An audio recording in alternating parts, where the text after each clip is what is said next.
Shalom, shalom, peuple de Dieu, que le Seigneur Jésus-Christ vous bénisse. C'est votre frère, ministre de la parole, le frère Labri Mbala. Nous voulons un peu répondre en quelques mots. Nous allons vous prendre beaucoup de minutes, peut-être 10 minutes, pour mettre un peu de la clarté dans ce sujet sur la toile internet concernant l'inspiration est plus forte que les Écritures. Nous allons répondre à la lumière des Écritures saintes. À fond d'être, prenons le texte des Corinthiens, dans 1 Corinthiens chapitre 3e verset 9 jusqu'au verset 13. Nous lisons au nom du Seigneur Jésus-Christ. Car nous sommes ouvriers avec Dieu, vous êtes le champ de Dieu, l'édifice de Dieu. Selon la grâce de Dieu qui m'a été donnée, je posais le fondement comme un sage architecte et un autre battu dessus, mais que chacun prenne garde à la manière dont il battu dessus. Car personne ne peut poser un autre fondement que celui qui a été posé, savoir Jésus-Christ. Or, si quelqu'un battu sur ces fondements, avec de l'or, de l'argent, de pierres précieuses, du bois, du foin, du chaume, l'œuvre de chacun sera manifestée, car les jours la fera connaître parce qu'elle se révélera dans le feu, et le feu éprouvera ce que l'œuvre de chacun. Que le Seigneur vous bénisse et qu'il bénisse la lecture des rouleaux sang.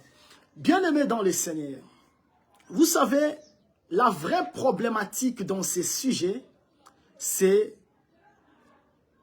la fixation des Écritures saintes. Je vais m'expliquer. C'est Dieu qui avait ordonné.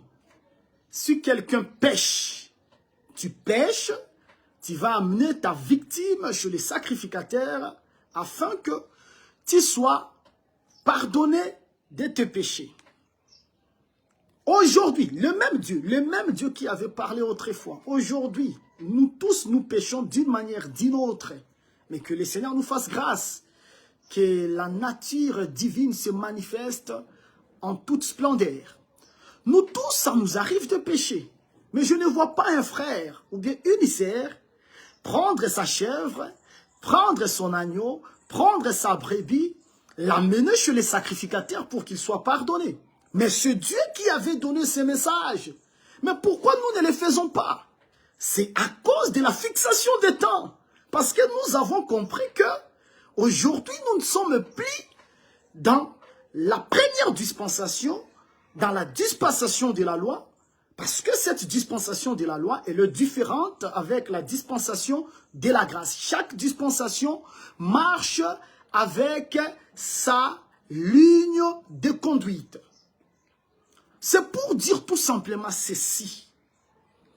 Si vous fixez quelque chose mal, vous allez vous perdre et vous allez faire de méli-mélo, même dans le débat.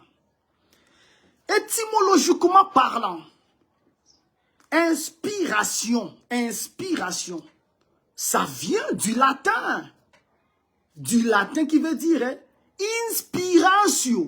inspiration sans N à la fin. Et dans inspiration, ça sort le verbe inspirare. In, ça veut dire dans. Spirare, ça veut dire souffler. C'est-à-dire, de manière sommaire, inspiration veut dire tout simplement souffler dans un corps.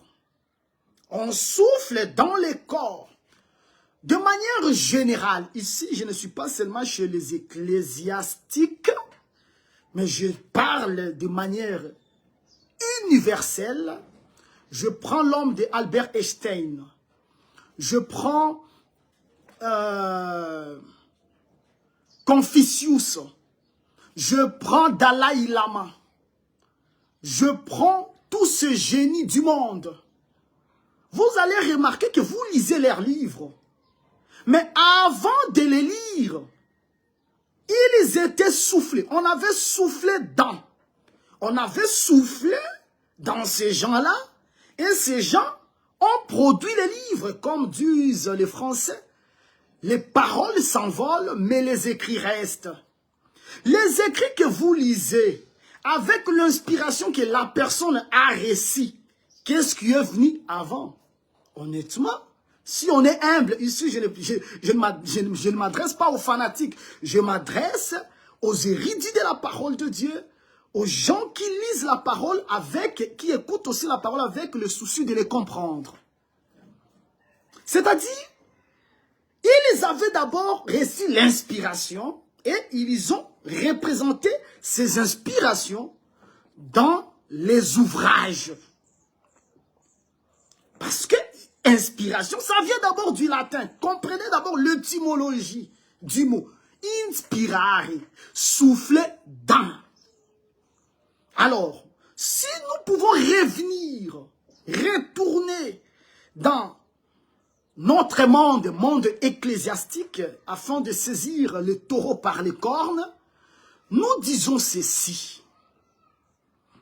Au temps des prophètes, par exemple, le prophète Moïse, il a parlé des choses qui concernaient Noé, mais il n'était pas autant noachique. Il a parlé des choses concernant Abraham, il n'était pas autant abrahamique. C'est-à-dire, il était inspiré. Et après avoir reçu l'inspiration, il les écrit, il les met dans l'ouvrage. Même ce qui était de Noé. Noé, avant de construire l'arche, il était d'abord inspiré. Après, il va produire l'arche. C'est par là que nous comprenons dans un contexte.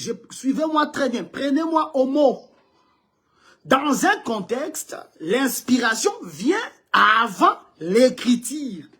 Parce qu'il faut d'abord que la personne soit soufflée, qu'il reçoive la chose, et après il va l'écrire ou bien le transmettre dans un manuscrit, tout comme dans une machine. Alors, le prophète Moïse, il va commencer à donner des lois.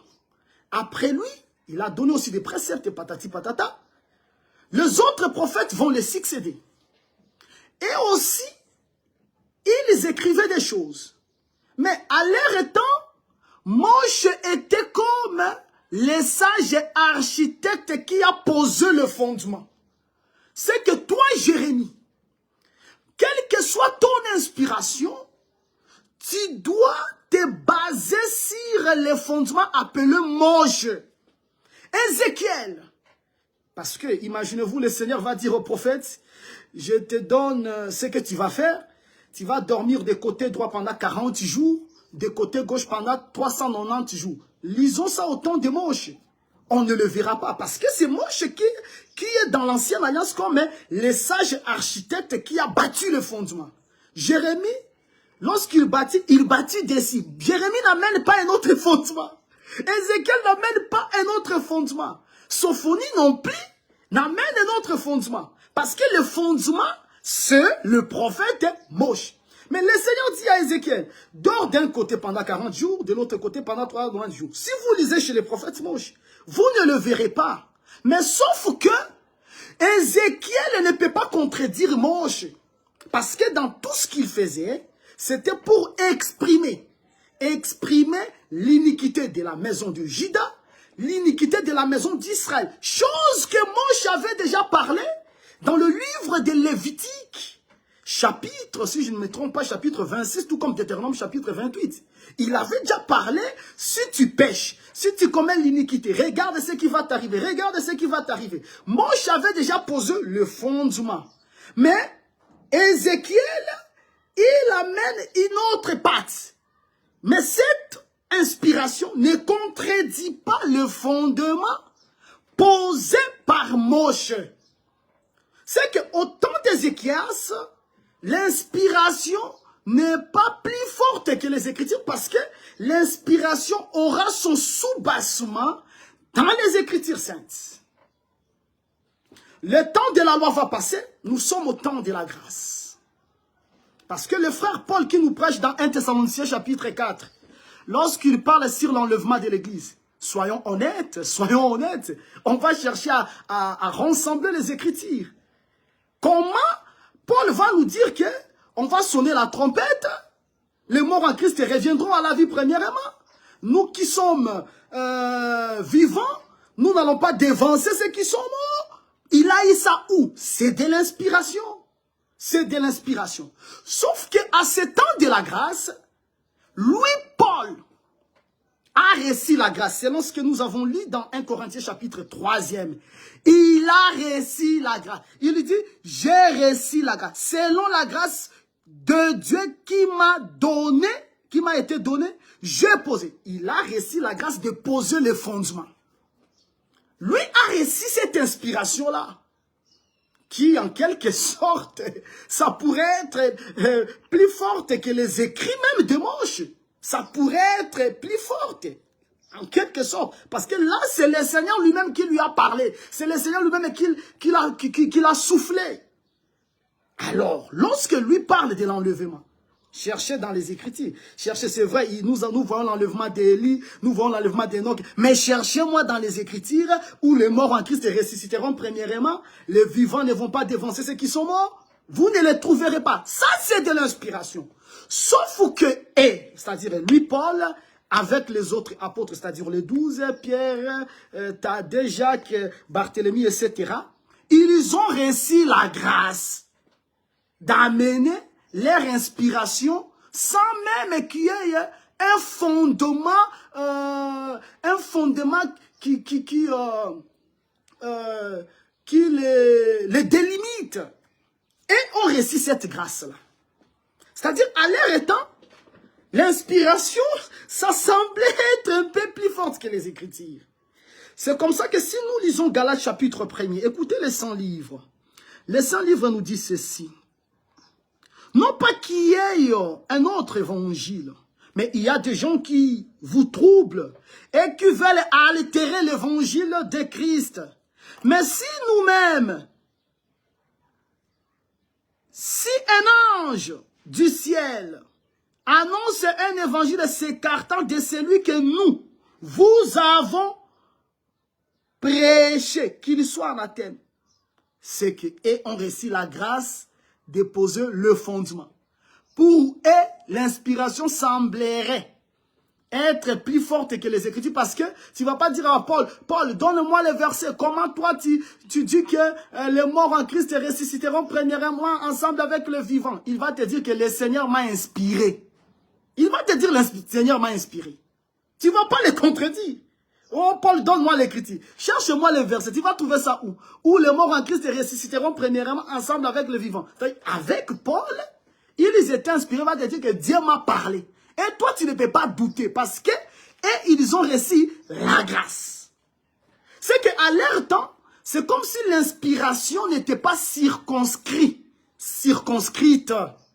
Mais à notre temps, l'inspiration est circonscrite. Nous, lorsque nous voulons donner au peuple de Dieu l'inspiration, notre inspiration doit être basée sur les fondements des apôtres, des prophètes, Jésus-Christ et la pierre angulaire. Mais ici, Paul, il vous amène quelque chose et vous n'avez pas le droit, c'est ça ce que vous devez savoir, vous n'avez pas le droit de lui poser la question que pourquoi toi tu as fait ça. Vous n'avez pas aussi le courage de dire comme toi tu as fait ça, moi aussi j'amène mon inspiration. Non! Et ils ont laissé cette grâce-là. Pour eux, on peut chanter l'inspiration plus forte que les Écritures. Mais pas pour nous. Pas pour nous. Nous n'avons pas le droit de le faire. Parce que il y a les gens qui sont considérés comme des pionniers. Ce sont eux qui ont battu le fondement. Il dit si quelqu'un vient nous contredire, qu'il soit anathème. Autrement dit, être anathème, ça veut dire être excommunié parce que c'est dans la réunion des enfants de Dieu qu'il y a la bénédiction selon Psaume chapitre 133. Il est doux agréable pour des frères de mêler ensemble. C'est comme l'huile qui descend sur la tête, la barbe d'Aaron, jusqu'au bord des vêtements. Là, l'Éternel envoie sa bénédiction et sa vie pour l'éternité. Dans l'assemblée, il y a la bénédiction. Alors, lorsqu'on dit qu'il soit anathème, ça veut dire qu'il soit excommunié. Maintenant, toi, tu ne peux pas amener une inspiration pour dire qu'aujourd'hui, il y a déjà la résurrection. Non. On va lire les frères Paul. On va lire les frères Pierre. Lorsque eux refusent, c'est que tu n'as pas raison, tu n'as pas droit à les enseigner aux enfants de Dieu. Sinon, tu seras excommunié. Alors, de manière sommaire, je vais dire ceci. Cette affaire, ça se résume dans le livre d'Ézéchiel, chapitre 1er. Le prophète voit le roux à côté des chérubins. Je ne serai pas très long, je sais que vous attendez, je sais que vous êtes déjà un peu nombreux, mais de grâce, je ne serai pas long, je reviendrai peut-être dans la prochaine publication. Cette question, cette problématique, l'inspiration plus forte que les Écritures plus fortes que les inspirations, ça se résume dans Ézéchiel 1er verset, dans Ézéchiel 1er, tu commences à partir du verset 14. Les 100 livres nous disent ceci. Il y avait les roues à côté des chérubins, c'est-à-dire des 4 animaux. Mais ces roues, lorsqu'on regarde sa structure, on regarde sa forme, on voyait comme s'il y avait une roue dans l'autre roue et l'autre roue dans l'autre roue. Je prends l'exemple de cette alpha spin. Ça, c'est par exemple, ce sont les 2 roues. Ça paraît, si tu regardes ça, c'est comme si cette roue est dans cette roue. C'est comme si aussi cette roue est dans cette roue.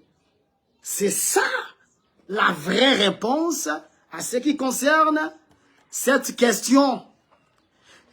Il y a le temps où l'inspiration est plus forte que les Écritures, c'est lorsque le Seigneur laisse le travail au pionnier que lui-même s'est choisi, comme le frère Paul dit dans 1 Corinthiens chapitre 3, il a trouvé grâce et il a bâti le fondement. Moi et toi, on n'a pas trouvé cette grâce de bâtir le fondement. Moi et toi, nous allons construire. Et lorsque nous allons construire, il y a déjà une délimitation. Nous allons regarder le fondement qui est Christ, regarder comment nous sommes en train de bâtir. Je peux amener une révélation et cette révélation ne peut pas être en dehors des Écritures saintes. Je ne peux pas dire que l'ange de l'Apocalypse chapitre 10, c'est un homme. Parce que lorsqu'on regarde sa structure, cet ange parle de Jésus-Christ. Je ne peux pas dire que Élie de Malachie chapitre 4, c'est un homme. Parce que selon les Écritures, lorsque vous lisez, on nous présente les 3 prophètes. Parce qu'il est question du soleil comme le grand prophète avec ses 2 ailes, comme ses compagnons, ses compagnons d'œuvre. C'est que nous ne pouvons plus aujourd'hui présenter une inspiration plus forte que les Écritures. Parce qu'on n'a pas trouvé grâce de poser le fondement. Il y a ceux-là qui ont trouvé grâce de poser le fondement et nous bâtissons dessus, c'est ça. Maintenant, dans le livre d'Ézéchiel, tu vois la roue dans la roue, la roue dans la roue. Tu vois, c'est-à-dire, des fois, il y a les situations où l'inspiration est plus forte que les Écritures, c'est-à-dire le pionnier qui ont fixé le fondement. J'ai pris l'illustration de l'enlèvement de l'église. Il y en a pléthore, mais j'en ai voulu prendre que celui-là d'abord. Là, l'inspiration comme plus forte que les Écritures. Parce que vous n'avez pas d'écrit qui parle de ce que Paul nous présente dans 1 Thessaloniciens chapitre 4. Il était inspiré. Là, l'inspiration paraît comme si c'était plus forte que les Écritures. Et en notre temps, nos inspirations sortent des Écritures. Vous comprenez? C'est comme ça. C'est-à-dire, il y a des moments, il faut savoir contextualiser, il faut savoir fixer, comme je parlais de la fixation prophétique, quand est-ce que l'inspiration est plus forte que les Écritures? Quand est-ce que les Écritures est plus forte que les inspirations? Au temps jadis, l'inspiration était plus forte que les Écritures. Mais à notre temps, les Écritures sont plus fortes que les inspirations ou les inspirations, toutes nos inspirations doivent avoir comme sous-bassement les Écritures saintes. Par exemple, lorsque je priais aujourd'hui, pendant que je priais avec une servante de Dieu au téléphone, on a eu vraiment le temps par la grâce de Dieu, le Seigneur me fait voir que le ciel était ouvert. Je vis le ciel s'ouvrir et je vis une femme descendre du ciel et cette femme était toute souriante. Cette femme nous a amené des cadeaux. Directement, le Seigneur me fait comprendre que tu vois cette femme-là demander à partir de maintenant, entrer dans cette portion de l'Écriture. Dites au Seigneur que tu es comme une femme, tu es comme une mère, tu ne regardes pas nos fautes. Tu es comme Rebecca, la bénédiction qui n'était pas destinée à Jacob. Mais à cause de Rebecca étant femme, Jacob a trouvé grâce. C'est comme ça qu'on a commencé à prier. Merci Seigneur, je sais que ce n'est pas à cause de nous, mais à cause de toi. Fais-nous grâce, fais-nous grâce, fais-nous grâce. J'ai reçu l'inspiration. Mais je ne peux pas, à partir de cette inspiration, parce que l'inspiration c'est plus la révélation, la parole de connaissance, la parole de sagesse, le discernement des esprits. Mais je ne peux pas prendre cette révélation pour en faire une doctrine. Et avec cette inspiration aussi, je ne contredis aucune écriture biblique. Le Seigneur, au contraire, nous a donné la précision dans la prière. Il nous a montré, il nous a démontré qu'est-ce qu'on devrait en réalité demander. Et comment on pourrait le faire. C'est qu'il y a des contextes où l'inspiration est comme plus forte que les Écritures. Parce que lorsque Paul parle sur l'enlèvement, il n'a pas touché. Vous n'allez pas me dire que c'est Sophonie qui avait parlé. Vous allez rassembler des Écritures pour vous justifier. Mais vous n'avez pas un texte, une ligne éditoriale pour dire que c'est parce qu'Abdias en avait parlé. C'est parce que Kouchi en avait parlé. Non, vous n'en avez pas. Là, l'inspiration paraît comme plus forte que les Écritures. Par rapport au timing, par rapport à ce temps-là, et par rapport à notre temps, et surtout comme nous sommes des désordonnés, on ne peut pas s'hasarder de considérer nos inspirations plus fortes que les Écritures. Sinon, nous serons à côté de la plaque. Que le Seigneur vous bénisse et qu'il nous fasse grâce et qu'on puisse encore vous faire beaucoup de directs. Et cette année, nous allons plus marcher comme ça. Que le Seigneur vous bénisse. C'était pour vous, le frère Labri Mbala Bangassioni, ministre de la parole, œuvrant pour le moment dans l'Assemblée des Saints d'Erigini. Je vais prier pour tout le monde qui nous a suivis. Seigneur Jésus-Christ, je te recommande mes frères et sœurs entre tes mains. Ô Dieu de grâce, garde-le. Je fais la prière comme celle de Jésus. Il dit, Seigneur, ce que tu m'as donné, je les ai gardés. Personne ne s'est perdu, excepté le fils de la perdition, Seigneur. Laisse que ce message produise le fruit. Laisse que ce message, comme le message de la sentinelle, Seigneur, puisse protéger les enfants de Dieu partout dans le monde contre le faux enseignement. Au nom de Jésus, au nom de Jésus. Seigneur des grâces, il est écrit, vous connaîtrez la vérité vous affranchira. À l'instant, je suis en train de déclarer la liberté de tout et chacun. Je suis en train de vous bénir. Je suis en train de transformer vos vies. Je sais que tu as les problèmes de visa. Même si les États-Unis n'octroient plus facilement le visa, je le déclare comme le oint de Dieu. Reçois le visa au nom de Jésus. Tu as les problèmes du mariage. Reçois le mariage au nom de Jésus. La santé dérange. Je déclare et je proclame la santé de fer. Que le Seigneur Jésus-Christ vous bénisse partout où vous êtes. Vous qui nous avez suivis, que le Seigneur vous bénisse au nom puissant de Jésus-Christ. Ciao. La suite au prochain numéro.